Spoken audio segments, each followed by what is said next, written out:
Meu nome é Lira Mendonça e tenho 24 anos.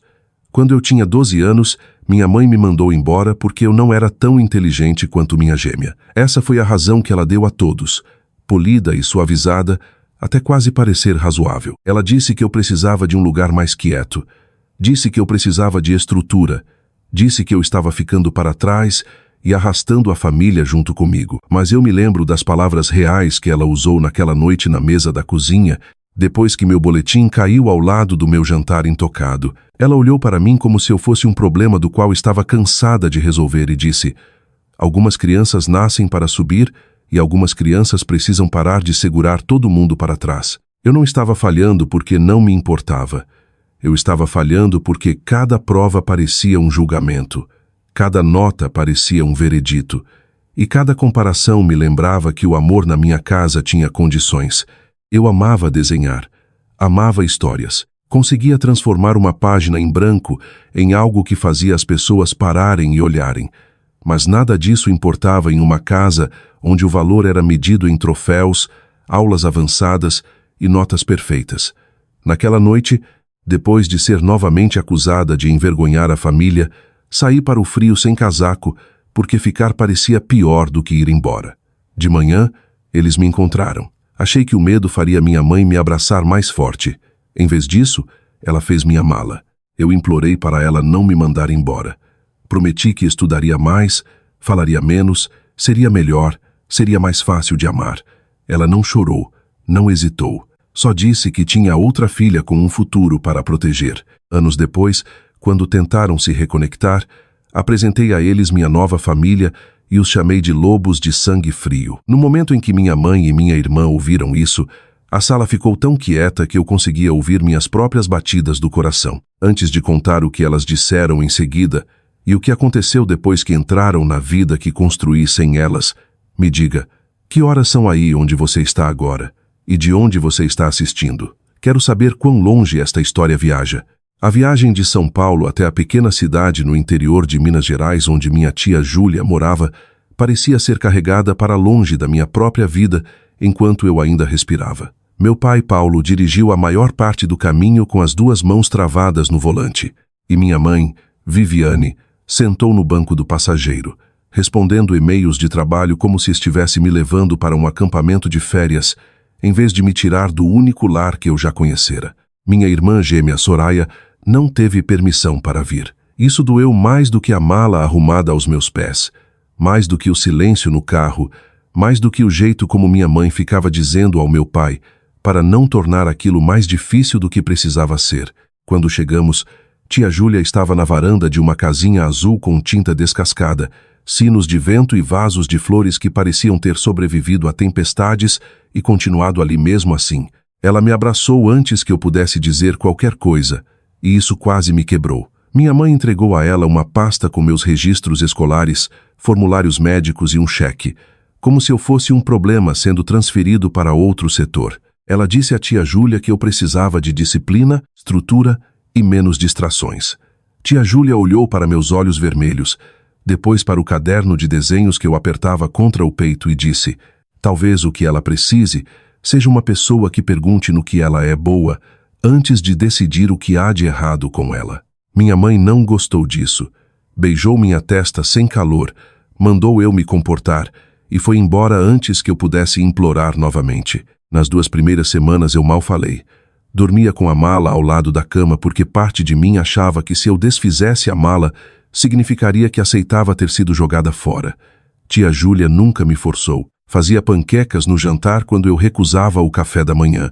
Deixava materiais de arte na mesa da cozinha sem fazer discurso. Me levava para a escola sem me avisar para não envergonhá-la. A primeira vez que levei para casa um C em uma prova de matemática, me preparei para gritos. Tia Júlia olhou para ela, assentiu e perguntou: você entendeu mais esta semana do que na semana passada? Eu disse: sim. Ela sorriu e falou: então continuamos. Aquela frase mudou algo em mim. Na minha escola antiga, eu era a gêmea decepcionante, a gêmea mais lenta, aquela que os professores reconheciam porque minha irmã já os havia impressionado. Em Minas, eu era só Lira, quietinha no começo, estranha talvez, mas não automaticamente em segundo lugar. Minhas notas não viraram perfeitas magicamente, mas minhas mãos pararam de tremer antes das provas. Entrei no clube de arte porque tia Júlia enfiou o formulário na minha mochila e disse que eu podia jogar fora se quisesse. Eu não joguei. Até a primavera, eu pintava cenários para a peça da escola, criava cartazes para a venda de livros da biblioteca e ajudava o abrigo local de animais a fazer panfletos para fins de semana de adoção. Pela primeira vez, adultos me elogiavam por algo real. Não porque eu tinha vencido alguém, não porque eu tinha me encaixado em um plano feito antes de eu nascer, mas porque eu tinha criado algo útil e bonito. Soraya me mandava mensagens quando podia. No começo era gentil. Dizia que sentia minha falta, que a casa parecia estranha sem mim, que a mãe dizia que era temporário, mas temporário virou um mês, depois 6 meses, depois anos. Minha mãe nunca ligava a menos que tia Júlia forçasse a questão. Meu pai mandava dinheiro, cartões de aniversário com mensagens rígidas e, uma vez, uma caixa de lápis caros que minha mãe provavelmente escolheu online, sem saber o que eu realmente gostava de desenhar. Soraya continuava ganhando prêmios. Mandava fotos de certificados, medalhas de debate, pins de honra e folhetos de faculdades. Eu dizia a mim mesma que me orgulhava dela, e me orgulhava. Mas cada mensagem me lembrava que ela tinha ficado sob os holofotes enquanto eu tinha sido tirada do quadro. Uma tarde, quando eu tinha 15 anos, vendi meu primeiro desenho em uma feira livre. Era uma pequena aquarela da biblioteca da cidade depois da neve, e uma senhora mais velha comprou por R, sem porque disse que o prédio parecia um lugar onde crianças solitárias podiam se sentir seguras. Carreguei aquela nota de R$ 100 para casa como se fosse um prêmio nacional. Tia Júlia não riu. Colocou em uma moldura barata com um bilhete embaixo que dizia: primeira venda da lira, prova de que o talento também conta. Naquela noite, esperei a tristeza chegar, a dor antiga de desejar que minha mãe tivesse visto. Em vez disso, senti algo mais quente e forte. Me senti vista pelas pessoas que realmente estavam ali. Eu ainda não sabia. Mas aquilo era o começo da família que eu escolheria um dia. Quando me formei no ensino médio, eu tinha parado de esperar minha mãe mudar de ideia. Ainda tinha dias em que uma certa palavra ou tom podia me arrastar de volta para aquela mesa da cozinha. Mas eu não era mais a menina implorando para ser mantida. Tia Júlia me ajudou a me inscrever em uma universidade estadual em Minas, com um bom programa de comunicação visual. Quando o e-mail de aceitação chegou, ela gritou tão alto que o vizinho achou que algo estava errado. Minha mãe mandou uma mensagem curta: escolha interessante. Espero que se torne prática. Foi o mais próximo de parabéns que recebi. Soraya me ligou naquela noite de São Paulo, onde já tinha sido aceita em um programa elite de pré-direito. Parecia feliz por mim, mas sempre havia algo cauteloso na voz dela, como se tivesse medo de me elogiar demais e ser desleal com nossa mãe. Ela disse: faculdade de artes parece divertida. A mãe só se preocupa com estabilidade. Quase contei a ela que ser amada só quando se é impressionante não é estabilidade, mas engoli. A faculdade não foi fácil.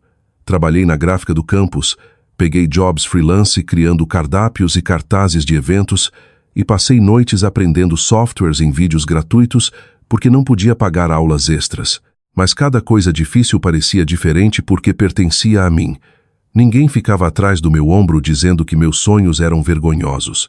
No segundo ano, me voluntariei em uma arrecadação para um centro de resgate de animais silvestres fora da cidade. Precisavam de alguém para pintar placas e eu precisava de material para o portfólio. Foi lá que conheci meu marido. Ele carregava uma caixa de aves feridas quando notou que eu tinha pintado uma raposa no quadro de doações com uma orelha ligeiramente dobrada. Parou, sorriu e disse: essa raposa parece que sobreviveu a muita coisa e ainda sabe algo que nós não sabemos. Foi o elogio mais estranho que já recebi e de algum jeito o mais preciso.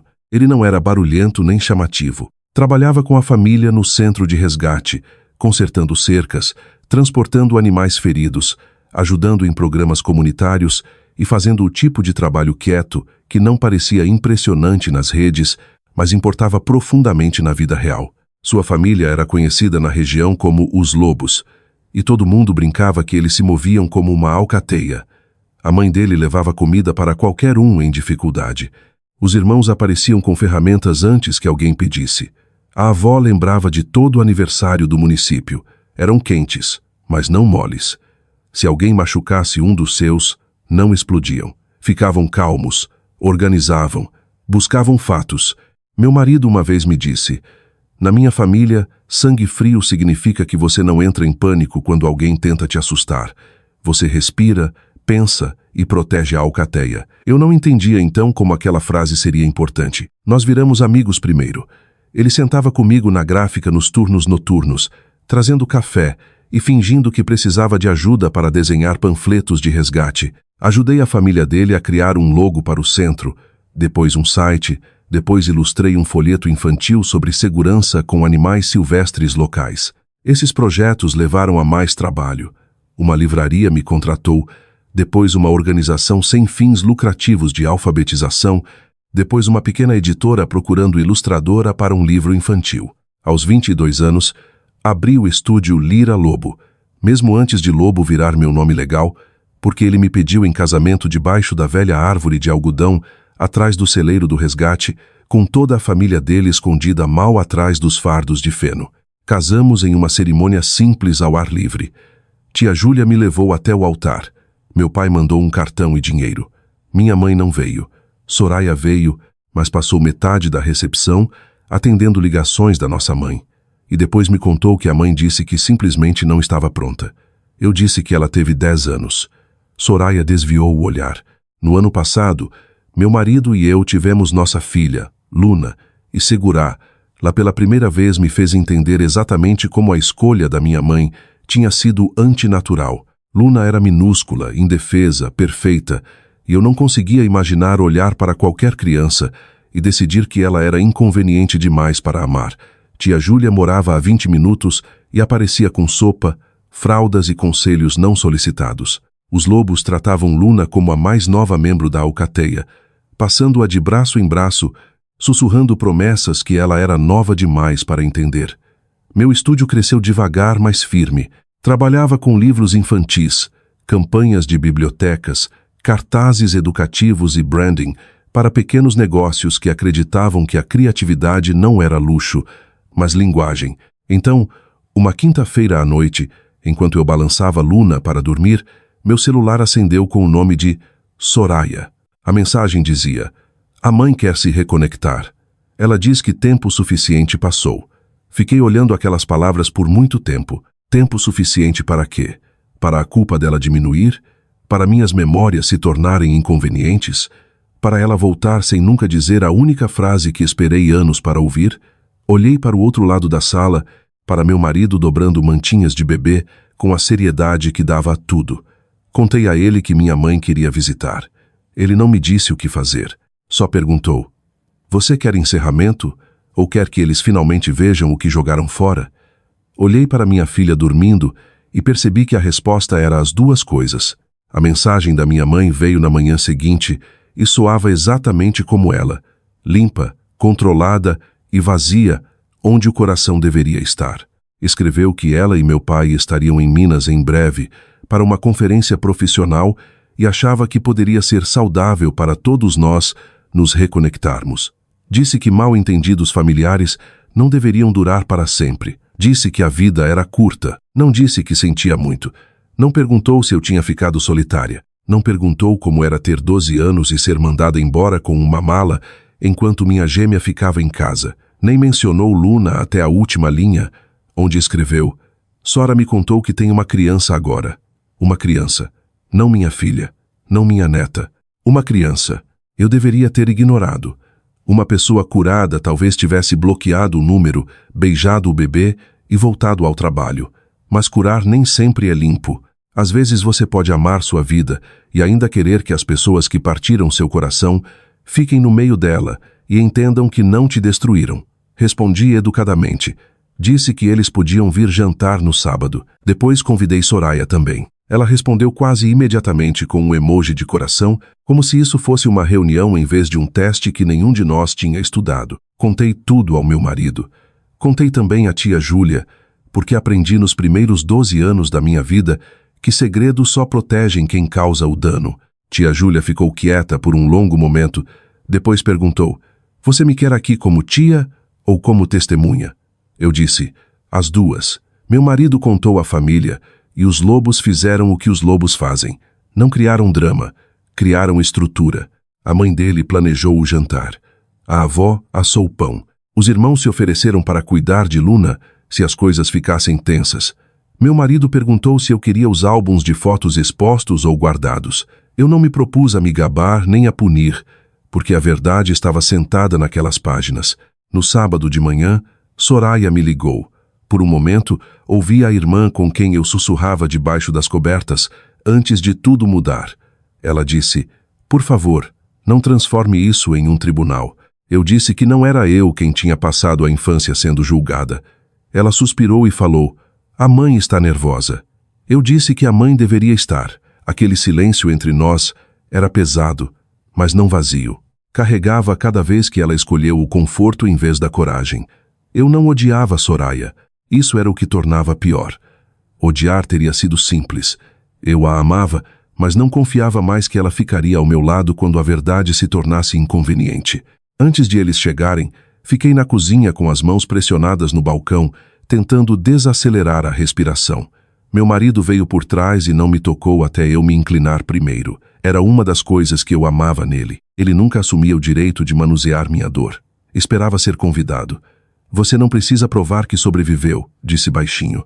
Olhei ao redor para a casa que construímos juntos, para os desenhos nas paredes, para as meias minúsculas de Luna perto do sofá, para a tia Júlia arrumando pratos com mãos trêmulas que tentava esconder. Mas hoje à noite eles vão ver quem ficou. Quando a campainha tocou, ninguém se moveu por meio segundo. Parecia normal demais para o que estava prestes a acontecer. Meu marido abriu a porta e lá estavam eles. Meu pai parecia mais velho, menor de algum jeito, como se anos de silêncio o tivessem dobrado para dentro. Minha mãe parecia quase a mesma, perfeitamente vestida, perfeitamente composta, carregando flores como uma mulher chegando a uma obrigação social educada. Soraya estava ao lado dela, bonita, nervosa e já observando meu rosto em busca de sinais de perigo. Minha mãe sorriu e disse: "Lira, você parece bem. Não feliz aniversário pelos que perdeu. Não parabéns pelo casamento. Não desculpa. Só você parece bem." Eu me afastei e deixei eles entrarem na casa que nunca tinham ajudado a construir. O jantar começou com o tipo de educação que faz cada garfo parecer alto demais. Meu marido se apresentou com um aperto de mão firme. Tia Júlia abraçou meu pai, mas não minha mãe, e minha mãe notou. Os lobos foram acolhedores porque era quem eles eram, mas ninguém fingiu que aquilo era normal. Luna dormia no berço perto da sala, e minha mãe olhou para ela de longe como se observasse um quadro em uma galeria. Soraya foi primeiro, tocou a mantinha de Luna e sussurrou que era linda. Acredito que ela quis dizer isso. Isso quase fez o resto doer mais. Minha mãe andou pela sala enquanto o jantar era servido, estudando nossas fotos. Parou em uma minha na frente da placa do estúdio, depois em outra eu segurando meu primeiro livro ilustrado. "Então este é seu trabalho", disse. "É muito charmoso." Charmoso. Era a palavra dela para qualquer coisa que não respeitava, mas não podia insultar abertamente em público. A mãe do meu marido sorriu e disse: "O trabalho da Lira ajuda crianças a entenderem histórias antes de conseguirem ler cada palavra. Isso não é charmoso, isso é importante." O sorriso da minha mãe apertou. Sentamos. Por um tempo todos tentaram. O pai do meu marido perguntou sobre a conferência. Meu pai perguntou à tia Júlia sobre a cidade. Soraya elogiou a comida 3 vezes demais. Então minha mãe colocou o guardanapo no colo, virou para mim e disse: "Espero que você entenda agora que decisões difíceis foram tomadas para seu benefício." A mesa mudou. Ninguém se moveu, mas o ar ficou afiado. Perguntei: "Qual decisão difícil?" Ela deu uma risada suave, do tipo feito para me fazer parecer irracional antes mesmo de eu falar. "Te mandar para um lugar mais quieto. Você estava lutando, Lira. Precisava de um ambiente diferente." Tia Júlia pousou o garfo. Meu pai encarou o prato. Soraya sussurrou: "Mãe." Mas minha mãe continuou porque pessoas como ela confundem silêncio com permissão. Disse: "Você claramente se saiu bem do seu jeito, e isso é bom, mas na época seu comportamento estava afetando toda a família. Tínhamos que pensar no futuro da Soraya também." Ali estava, sem mais esconder atrás de palavras educadas. A mesma velha matemática. Uma criança tinha futuro. Uma criança era obstáculo. Senti a mão do meu marido debaixo da mesa, não agarrando a minha, só descansando ali caso eu quisesse. Eu quis. Peguei. Então me levantei. Minha cadeira fez um pequeno som no chão e todos os rostos se viraram para mim. Peguei meu copo de água porque não confiava em mim com nada mais forte. Quero fazer um brinde, disse. Minha mãe piscou, surpresa como se esperasse lágrimas e tivesse ganhado um discurso. Olhei primeiro para a tia Júlia, para a mulher que acolheu uma menina de 12 anos com uma mala, um caderno de desenhos e nenhuma ideia de por que era tão fácil de deixar. Você não me consertou porque eu nunca estive quebrada. Você me deu espaço para crescer. Os olhos de tia Júlia se encheram, mas ela não desviou. Virei para meu marido, que nunca uma vez me pediu para ser impressionante antes de decidir que eu merecia amor. Depois olhei ao redor da mesa para os pais dele. Irmãos, avó, as pessoas que apareceram com sopa, ferramentas, faturas, mantinhas de bebê e lealdade. E para minha nova família, a família Lobo, a alcateia que me ensinou como a família deve parecer. A expressão da minha mãe mudou. Ela sabia que algo estava vindo, mas não sabia onde se esconder. Virei de volta para ela e Soraya. Estes são os lobos de sangue frio, disse. Sangue frio suficiente para ficar calmo quando alguém tenta reescrever a história. Inteligentes o bastante para guardar os recibos. Leais o bastante para nunca abandonar um dos seus, só porque amá-lo se tornou inconveniente. O silêncio que se seguiu foi completo. Até Luna parecia dormir mais quieta. Minha mãe empalideceu primeiro. A boca de Soraya abriu, depois fechou. Meu pai parecia querer desaparecer no chão. Minha mãe finalmente sussurrou. Como você ousa falar comigo assim na frente de estranhos? A avó do meu marido, que tinha ficado em silêncio a noite toda, disse: Não somos estranhos. Somos as pessoas que vieram depois que você foi embora. Foi quando os olhos da minha mãe se encheram de lágrimas. Mas não eram o tipo de lágrimas que sonhei quando criança. Eram lágrimas de raiva, lágrimas humilhadas, lágrimas pela imagem dela mesma sendo danificada. Soraya se levantou tão rápido que a cadeira balançou. Disse que eu tinha planejado aquilo, que os convidei só para envergonhá-los, que eu estava sendo cruel. Olhei para ela e senti algo antigo dentro de mim finalmente se soltar. Não, disse. Convidei vocês para conhecerem as pessoas que criaram o que vocês jogaram fora. Meu pai estremeceu.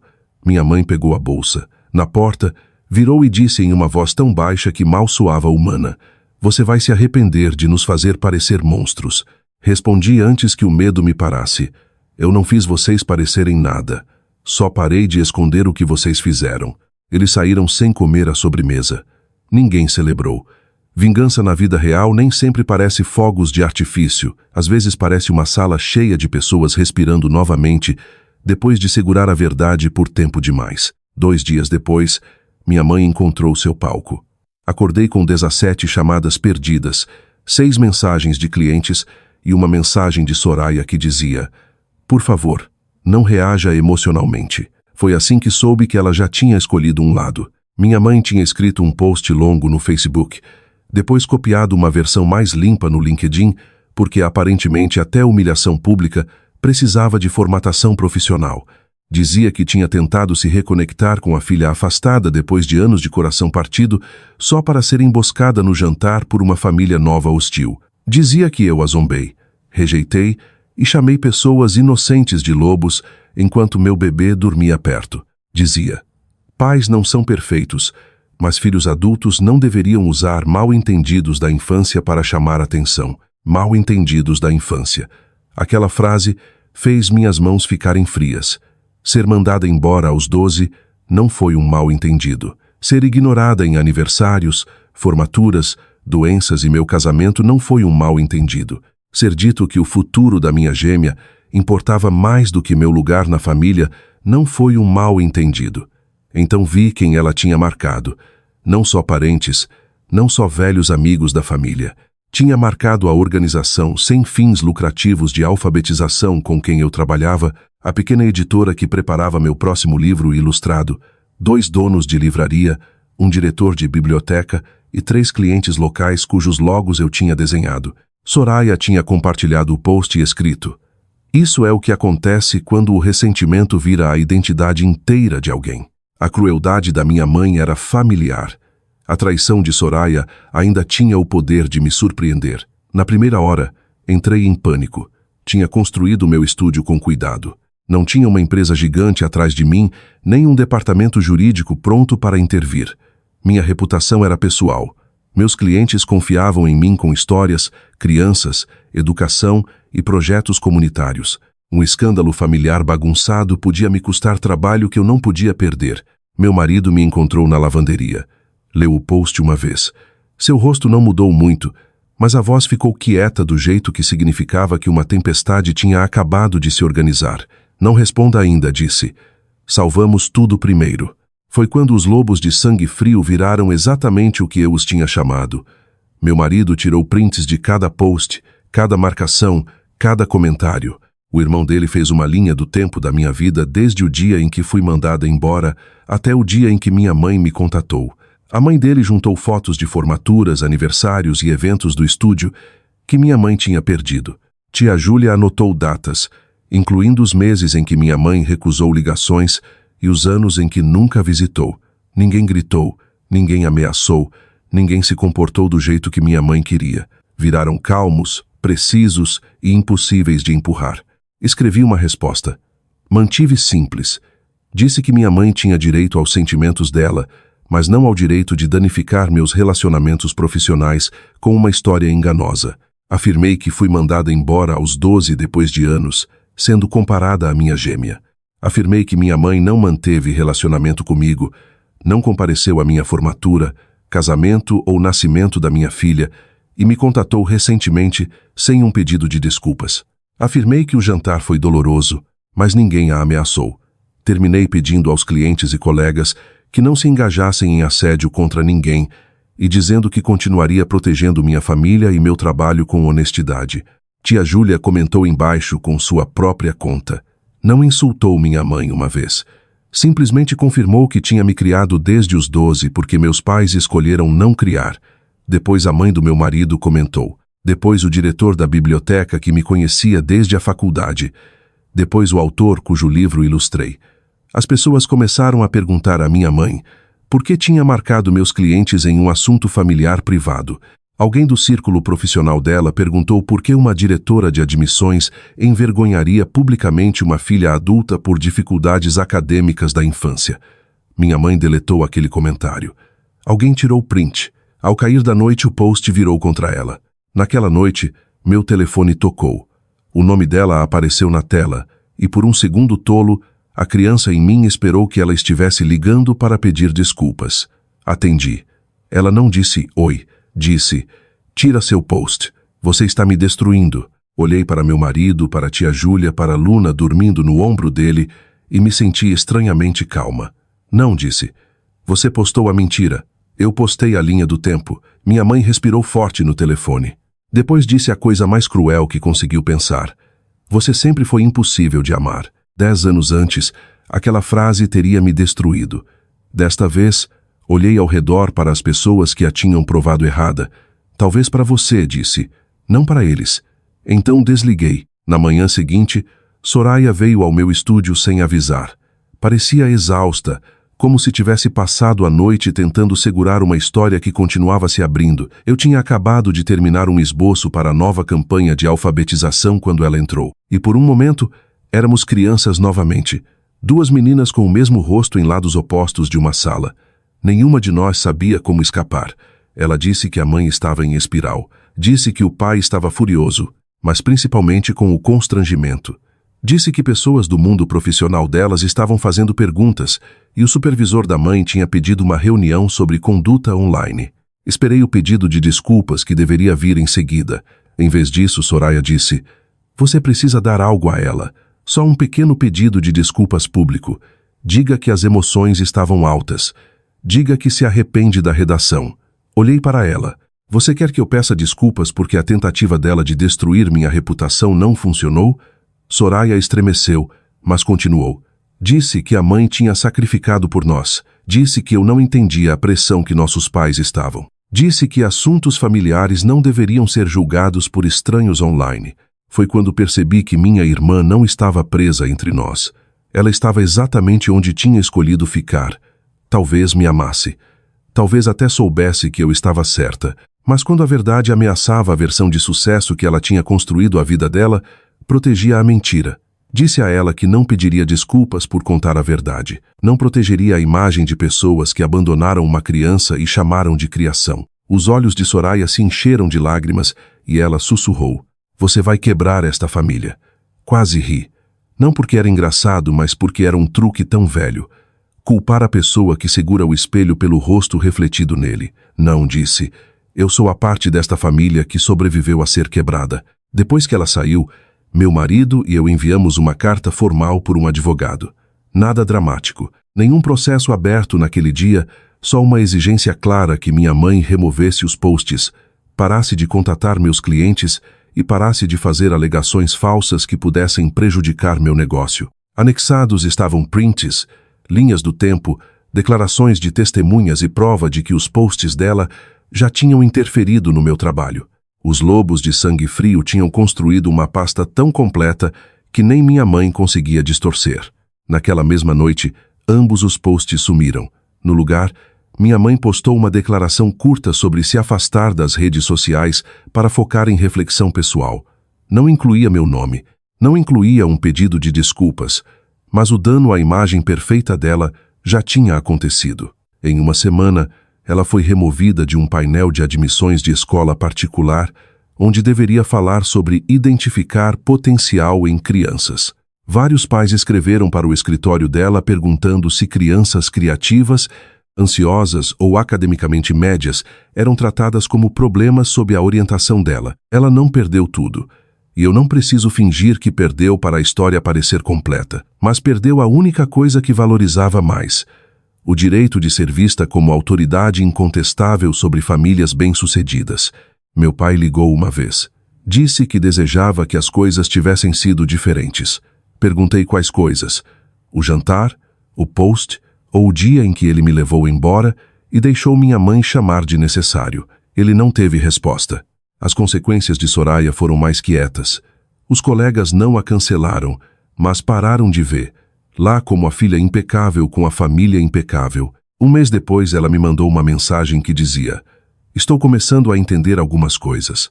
Não respondi imediatamente. O perdão, se vier, não será apressado só porque alguém finalmente fica desconfortável com as próprias escolhas. Quanto a mim, meu estúdio não desabou. Cresceu. A organização sem fins lucrativos me contratou para a campanha sobre diferentes tipos de inteligência e coloquei todo o meu coração nela.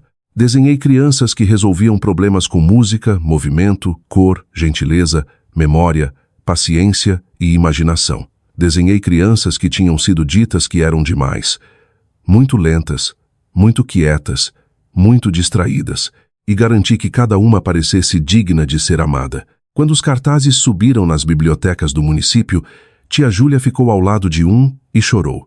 Meu marido ergueu Luna para que ela pudesse tocar a imagem de uma menininha pintando estrelas na parede da sala de aula. Naquele momento entendi a lição que minha vida tentava me ensinar. Educação não deve ensinar às crianças que o amor deve ser conquistado pela perfeição. Educação real dá às pessoas conhecimento valioso sobre si mesmas e o mundo. Ajuda elas a crescerem, não encolherem. Ensina adultos a reconhecerem diferentes forças, em vez de punirem crianças por não se encaixarem em uma definição estreita de sucesso. Minha mãe achou que tinha jogado fora a gêmea mais fraca. O que ela realmente fez foi me entregar a pessoas que sabiam como me ajudar a me tornar inteira. Sangue pode explicar de onde você veio, mas não decide onde você pertence. Família nem sempre são as pessoas que compartilham seu nome. Às vezes família é a tia que emoldura sua primeira nota de R$100, o marido que salva evidências antes da raiva, os sogros que ficam atrás de você sem roubar sua voz e a criança que te ensina que ninguém nunca deve precisar ser impressionante para merecer proteção. Eu consegui minha vingança, mas não me tornando cruel como minha mãe. Consegui minha vingança construindo uma vida tão cheia de amor, trabalho, limites e verdade que a rejeição dela não tinha mais o poder de me definir. E se as pessoas que te abandonam algum dia voltarem exigindo perdão sem responsabilidade, lembre-se disto: você tem permissão para abrir a porta, mas também tem permissão para ficar na frente da família que realmente ficou e dizer: estas são as minhas pessoas.